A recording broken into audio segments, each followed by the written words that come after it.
Hi, good evening అందరికీ.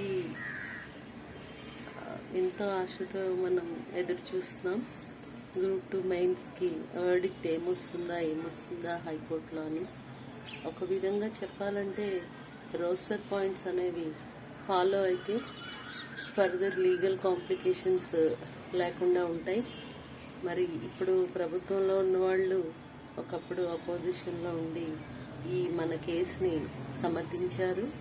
ఎందుకంటే roster points అనేవి రాజ్యాంగబద్ధంగా రిజర్వేషన్స్ అనేవి కల్పించబడ్డాయి. దానికి అనుగుణంగా జీఓఎంఎస్ నెంబర్ 77 ప్రకారం వెర్టికల్ రిజర్వేషన్స్, హారిజాంటల్ రిజర్వేషన్స్ ఇవన్నీ మీకు తెలుసు, నేను ఎక్స్ప్లెయిన్ చేయక్కర్లేదు. సో ఈ ప్రకారంగా కూడా జరుగుతున్నప్పుడు మధ్యలో జనరల్ కేటగిరీలో కట్ ఆఫ్ 40% ఇచ్చి అలాంటి వాళ్ళనే మెయిన్స్కి క్వాలిఫై చేయడం అనేది అన్యాయం. ఇలాంటి అన్యాయాలు గతంలో కూడా అనేక సార్లు జరిగాయి.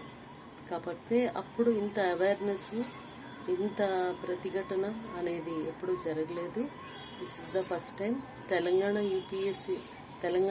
పిఎస్సిలో కూడా ఇదే విధంగా మరి గ్రూప్ 1 మెయిన్స్ ఇప్పుడు సుప్రీంకోర్టులో కేసు పెండింగ్ ఉంది.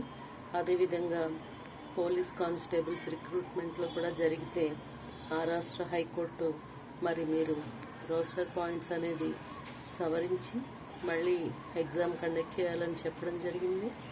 అదేవిధంగా వాళ్ళు చేశారు.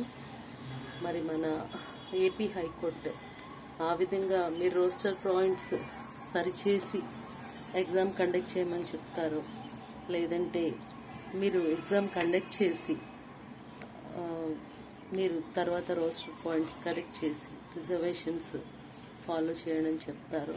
కానీ భర్తీ ప్రక్రియలో 40% అంటే మరి లాస్ట్ ఎస్టీ క్యాండిడేట్ అనే వాళ్ళకి వచ్చిన మార్క్సే